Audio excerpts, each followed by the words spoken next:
Hello everyone, my name is Sami Kumar and you are watching me on my beautiful channels LS Classes. So, as in the previous class, we had discussed about the two fundamental principles of physics. But now in this class, we will start new topics that comes under physical world, that is scope and excitement of physics.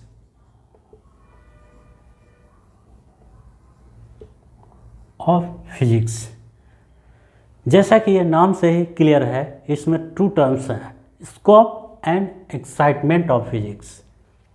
Scope and excitement of physics, ये दो चीज़ें हैं, दो बातें हैं। ये दोनों बातों के बारे में हम लोग डिस्कस करेंगे।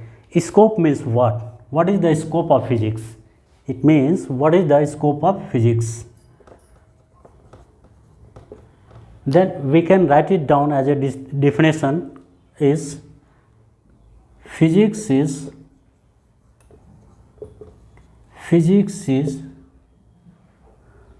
the science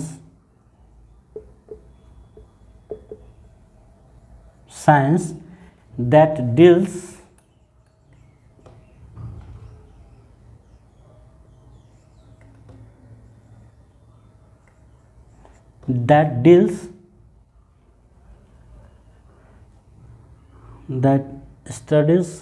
physics is the science that studies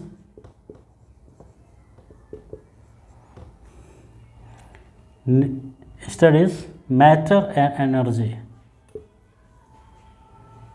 matter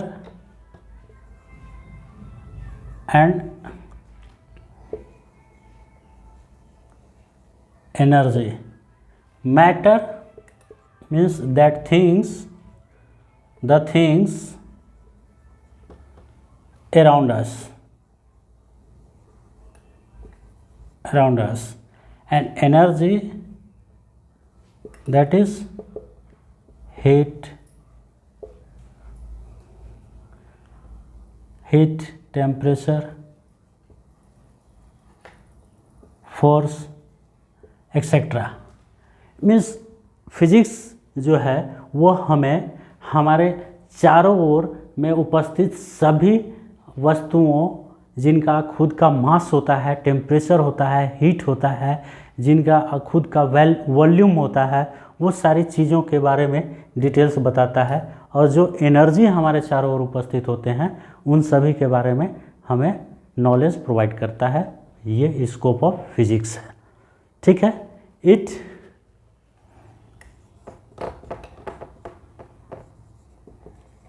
tries to understand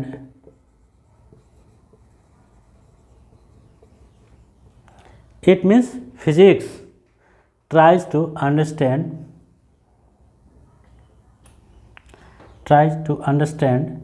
how the universe works from the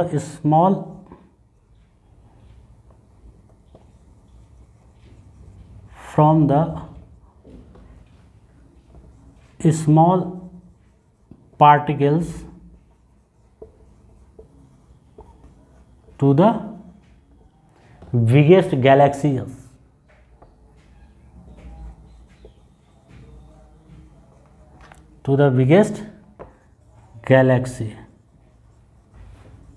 ये जो है हमें छोटे से छोटे चीज़ों से लेकर जो बिगेस्ट गैलेक्सी है, उन तमाम चीज़ों का अध्ययन कराने का काम करता है। That is the scope of physics.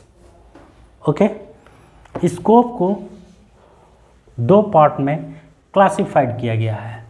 अभी हम लोग चर्चा करेंगे सिर्फ स्कोप। तो स्कोप को दो पार्ट में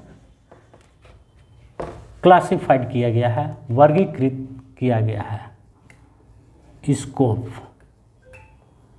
फर्स्ट वन इज मैक्रोस्कोपिक,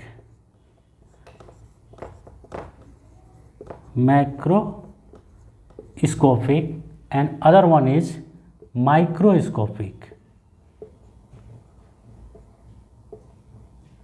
ठीक है, मैक्रोस्कोपिक वो चीज़ें होती हैं जिसे हम नेकेड आइज के हेल्प से देख सकते हैं, देखते हैं। जो भी हमारे इन्वायरमेंट में चीज़ें अवेलेबल होती हैं जिसे हम नेकेड आइज से देख सकते हैं, उन तमाम चीज़ों का अध्ययन हमें मैक्रोस्कोपिक में करने को मिलता है। जबकि माइक्रोस्कोपिक में उन तमाम चीज़ें जिसे हम नहीं देख पाते हैं नेकेड आई के हेल्प से, उसे माइक्रोस्कोपी के तहत स्टडीज़ करते हैं। क्लियर है? माइक्रोस्कोपिक को क्लासिकल फिजिक्स के अंदर में रखा जाता है। किसके अंदर? क्लासिकल फिजिक्स के अंदर में रखा जाता है, जबकि माइक्रोस्कोपिक को मॉडर्न फिजिक्स के अंदर में रखा जाता है। मॉडर्न फिजिक्स, ठीक है। First one, microscopic comes under the classical physics while microscopics comes under modern physics. So here we will discuss about the classical physics. What is the classical physics? It deals, then we can write it down as a definition. It deals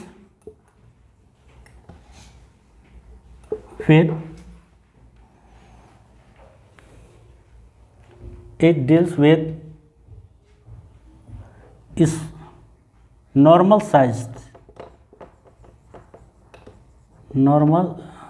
sized objects, ठीक है, at low speed,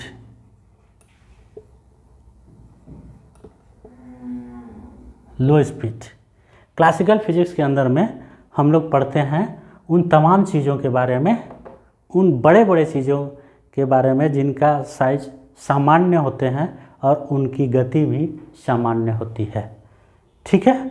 और modern physics में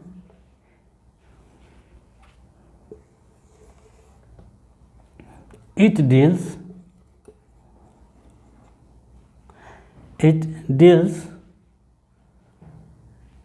the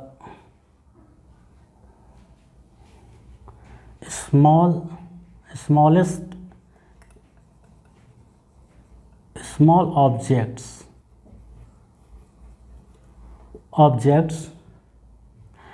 at it deals with very small objects at high speed, ठीक है। इसमें हम लोग उन छोटे छोटे चीज़ों के बारे में जानते हैं जो आकार में छोटे होते हैं लेकिन उनकी गति बहुत तीव्र होती है, जैसे करंट वगैरह, जिसे हम लोग नेकेड आई से नहीं देख पाते हैं, जैसे इलेक्ट्रॉन्स हो गया, प्रोटॉन्स हो गया और न्यूक्लियस हो गया। ये सारी चीज़ों को हम लोग देख पाते हैं नहीं। तो इन सभी चीज़ों को मॉडर्न फिजिक्स में रखा गया है।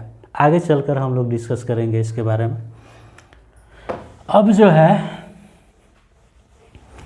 हम लोग चर्चा करेंगे कि क्लासिकल फिजिक्स के अंदर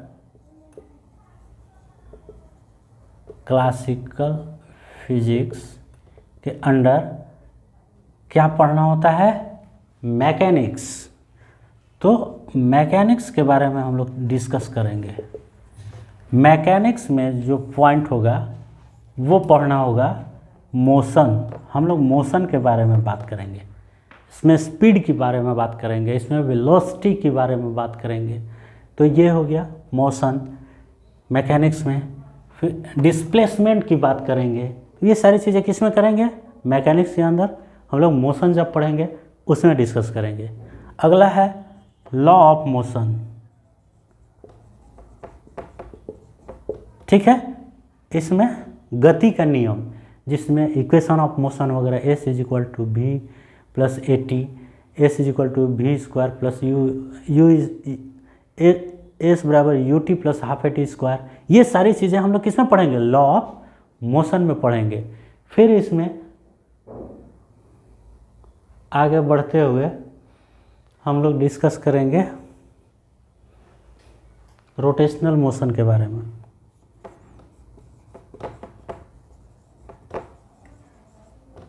रोटेशनल मोशन की बात करेंगे। रोटेशनल मोशन क्या होता है, घूर्णन गति, उसके बारे में डिटेल्स हम लोग पढ़ेंगे। फिर इसमें हम लोग बात करेंगे वर्क की, फिर बात करेंगे एनर्जी की, ठीक है।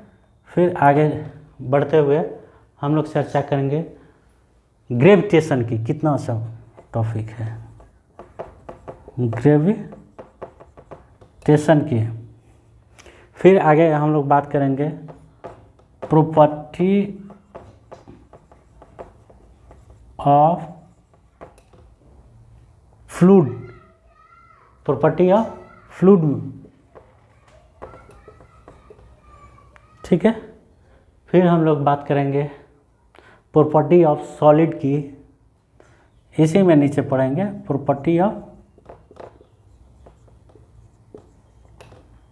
प्रॉपर्टीज ऑफ सॉलिड के बारे में बात करेंगे। तो ये तो हो गई मैकेनिक्स।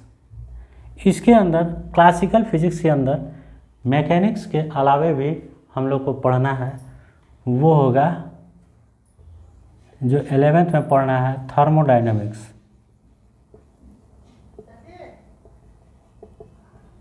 फिर हम लोग को ऑप्टिक्स पढ़ना होगा। ऑप्टिक्स वैसे 12th में पढ़ना है, लेकिन 11th में मैकेनिक्स एंड थर्मोडायनामिक्स तो मस्ट है, ठीक है।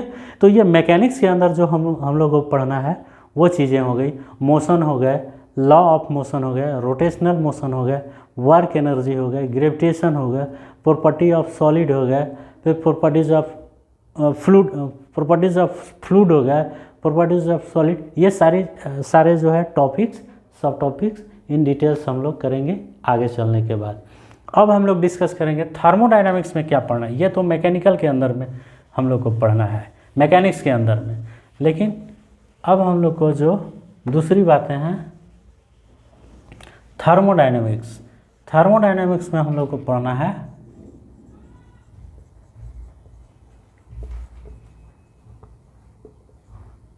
हीट। इसमें हम लोग को हीट के बारे में पढ़ना है कि हीट ट्रांसफ़र होती कैसे हैं, हीट एक मतलब होती क्या चीज़ है, उसको डिफिनेशन, उसको classification and how does it transfer from one things to anothers. तो ये सारी चीज़ें हम लोग पढ़ेंगे। और दूसरा जो है इसमें टेम्परेचर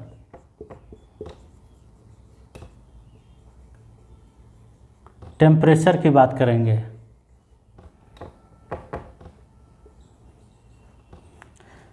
फिर इसी में आगे बढ़ते हुए हम लोग लॉ ऑफ थर्मोडायनामिक्स की बात करेंगे।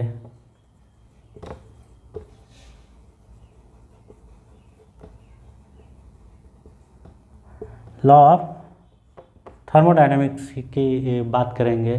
फिर हम लोग कंडक्शन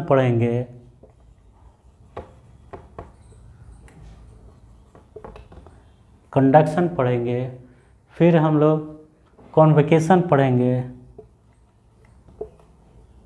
कॉन्वैक्शन पढ़ेंगे,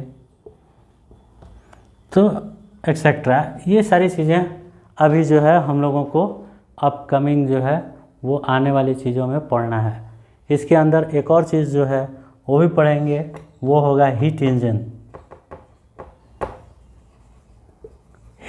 के बारे में पढ़ेंगे। तो फिलहाल 11th में हम लोग को दो चीज़ें पढ़नी है, मैकेनिक्स और थर्मोडायनामिक्स। मैकेनिक्स के अंदर मोशन पढ़ेंगे, लॉ ऑफ मोशन पढ़ेंगे, वर्क एनर्जी पढ़ेंगे, है ना, जिसमें डिस्प्लेसमेंट वगैरह की बात करेंगे, ग्रेविटेशन पढ़ेंगे। जबकि थर्मोडायनामिक्स में हीट पढ़ेंगे, हीट इंजन पढ़ेंगे, फिर कन्वेक्शन पढ़ेंगे, ये सारी चीज़ें, जो टेम्परेचर पढ़ेंगे, ये सारी चीज़ें हम लोग को आगे चलकर डिस्कस करना है, इस 11th में पढ़ना है। ठीक है, अब हम लोग अगले क्लास में डिस्कस करेंगे एक्साइटमेंट ऑफ फिजिक्स। ये तो स्कोप हो गया जिसके बारे में हम लोगों ने डिस्कस किया।